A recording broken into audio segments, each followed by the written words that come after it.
Community, you guys starting to pop in, huh? I'm surprised you guys are here. Usually you don't show up till later in the week. Fucking A, when I hear people banging on my door wanting to get in and hang out with Cosmic Brian, I open the door and bring it in. Have a seat, pull up a beanbag, man. Let's do this. I'm glad you're here because I was just pulling some music that I've been listening to lately. Little mixed bag of goodies, some power pop, a little bit of glam rock, maybe some well, there's lots of good stuff here. So while you're here, man, I might as well show you some freaking cool records, right? How about this record that we're listening to right now? It's not this Sorrows record. You guys weren't supposed to see that yet. What we're listening to right now, though, is this Dwarves. This is the Dwarves Lick It. It's their early stuff from 83 to 86. Very garage punk-esque. I guess that was their early thing, but man, they still were like, you know, really sleazy, off-color type content for sure that they've always been famous for. So. But we'll talk about that in another Vinyl Finds video. Alright, busting out the first album right here. This is an album I picked up not too long ago. This is the Sorrows, Teenage Heartbreak. This was released in 1980 on the CBS Epic label. Check these guys out, man. Freaking cool as hell. I look at that, I see the old... you know, skinny ties, leather jackets, kind of like the Beatle boots action there. Looking sharp, looking good. Yeah, this is definitely falls into that late 70s, early 80s power pop vein. That must have been some prime real estate during that time for power pop bands, because there sure are a lot of them that came out around this time. So I'm going to show you a few along the way here. But yeah, this band's no exception, man, as we take a little stroll down Beatles Road and Badfinger Avenue with this one. New York City power pop, founded by their leader here, Arthur Alexander. Founded in 77. These guys regularly played at like CBG's and CBG's. Oh shit, that's funny. CBG's and Max's Kansas City. Oh my god. But these guys fell into the same old story. This far too common of a band story where band, you know, clubs like crazy, plays live gigs like crazy, gets signed to a record label, gets little or no promotion, album tanks, band splits up, and then later on they're fighting to have their album re-released. This goes to the story of this band right here. But yeah, this is great. First class power pop with the title track Teenage Heartbreak. Killer tune. And then some great stuttering guitar hooks and with edgy harmonies. I like this. I don't like it like that is also a very cool power pop tune. Get a load of the cover. I just think that's so cool. All the instruments there, and then you got your guys. Check out the inner sleeve here. Always loved that. Always got a guy like that gets knock-kneed in his guitar like stance, his poser stance. Jesus. All right. Oh, check this out. This was a Perch find. Perch found this one. Sent it to me. This is a freaking fantastic record. On the Bell label, I love showing the Bell label. Every time I see the Bell label, it reminds me of like Bubblegum or Partridge Family. But this is Suzi Quatro. This is a great record, and this album's in insanely good condition. It's got kind of a texture to it. I don't know if you can see it kind of in the camera there, but probably not. But it's got like that textured cover. There's the back there. But this is her self-titled debut album, or solo stuff. Released in '74 on Bell, on Bell in the U.S. and Canada release. But this is really like pretty much glam rock in the vein of like Sweet's early stuff. Just killer. Glam rock, hard rock, pop. And she just looks friggin' fantastic on the cover there. Painted on denim jeans with a leather jacket. And then you've got these three goons that are apparently her band. Look at this guy. He's got his hand down the front of his pants. He looks like Lemmy Kilmister a little bit. And then these two scuzzballs here, and you've got cute Suzi to kind of balance it all together there. I remember seeing Suzi's posters and pictures when I was a kid, and getting a little chubbed up a little bit. I mean, I was a teenager what can I say? Sexy covers, sexy Suzi, and then the sleazeball band behind her. Just hilarious. Great songs on this, though. The band is tight, man. Very rhythmic, danceable jams on this. She wails, man. She can scream with the best of them. Her voice is strong. Yeah, she's got some powerful, and she's got that snotty rock and roll swagger. Leather Tuscadero from Happy Days. A little cosmic trivia in the making there, but oh well, whatever. Anyway, great album. And then going kind of back into the old power pop genre. This is one I picked up recently called Tom Dickey and the Desires. Look at these guys. I love it. They're total power pop band. Look at that shit. It's friggin' awesome. I love this. I love this record, man. It's released in '81 on the Polygram label. Typical power pop of its era. I mean, the look, the sound. I'm a sucker for this shit, man. I love it. I mean, lots of hooks, lots of lyrics about, city life, nightlife, picking up girls, losing girls.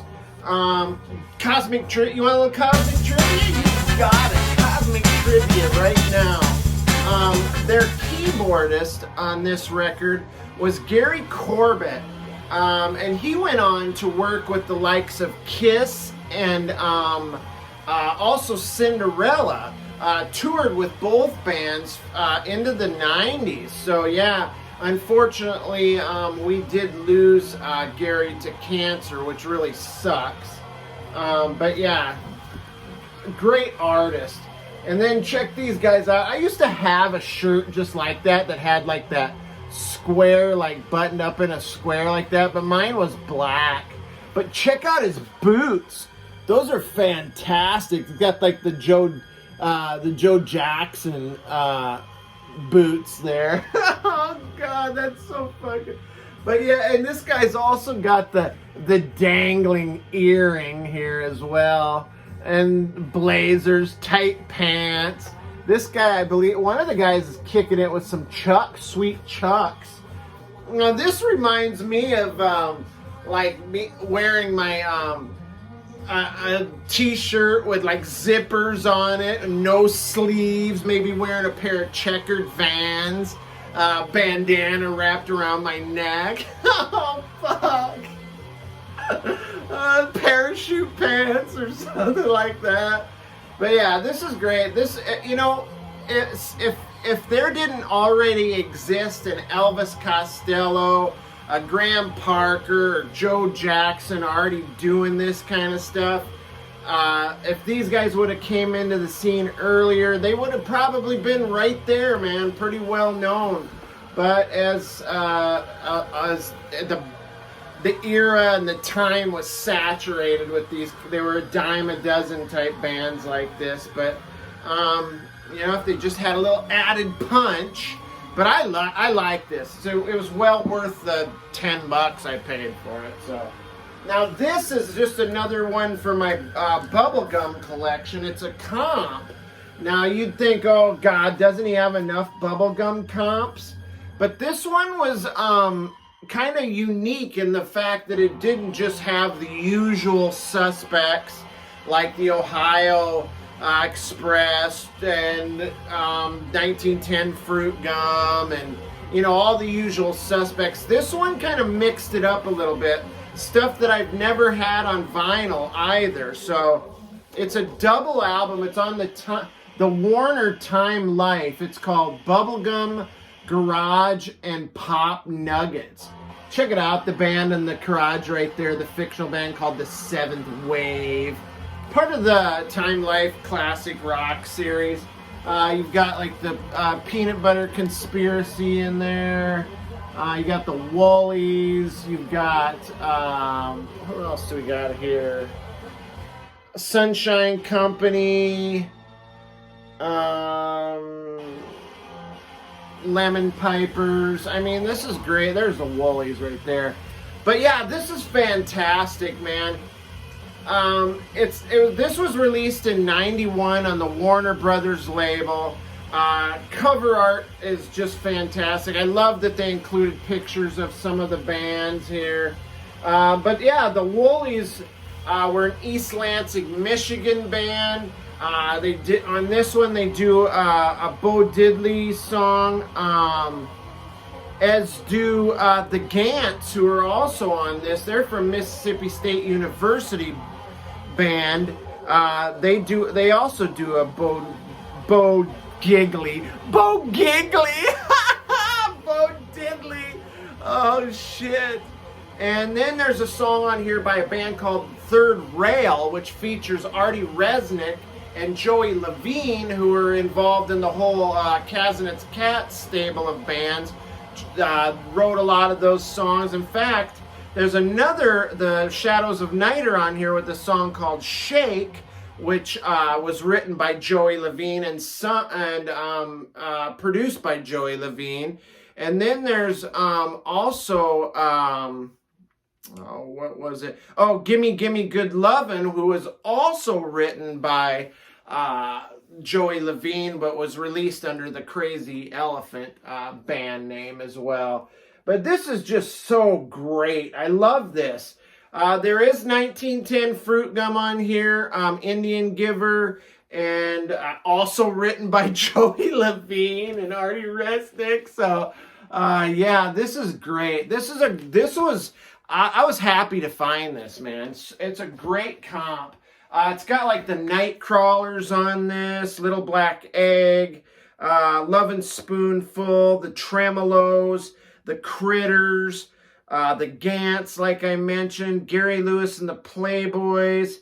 I mean, all the stuff you don't find on the usual bubblegum comps is on that. The Flying Machine. I don't think it's the one with James Taylor's early work. It's the other one, the Bubblegum Band. I gotta move here a little bit quicker. Okay, so this is some more power pop here. This is called the Pop Go. This is not their debut album. Apparently their debut album is the album to get. This is their second album. And this is a DJ copy, promotional only kind of a deal. Look at that. It doesn't not only has the clipped off corner, but it's got the notch too. They really wanted to make sure this one, you know, it didn't get sold or whatever. So very cool power pop. Let me give you a closer look at the band on the inner sleeve here.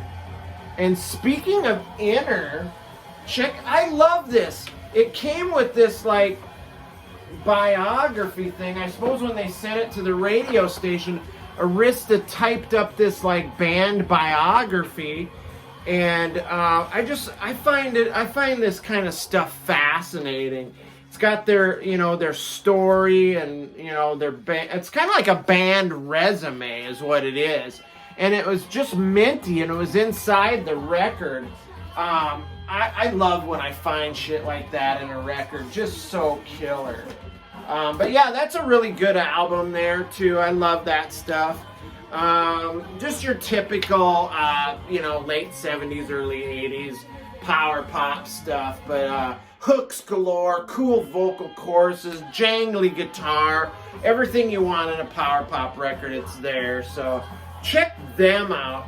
Now this is one I just picked up. I've only spun it a couple times, but this is Tonight, the Raymond, from the from the trash can to the ballroom, and you can kind of see the like the Lincoln Continental Park there, and the kind of like Skid Row and the cool theater here. People up chilling in their apartments up above the club.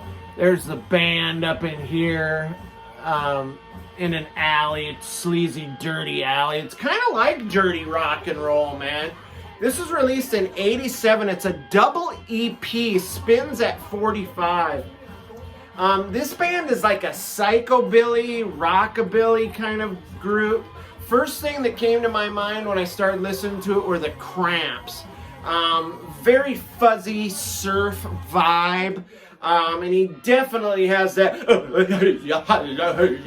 like Lux Interior type vocal delivery, which I thought was fantastic. I love the cover art here. I don't know that I've ever heard of a double record EP before. That's crazy. They also do a cover of the Wild one, which is really cool as well. I'm gonna put this down here a little bit. Very cool. I was under 10, I think it was like $10. And I'm going to show one more here.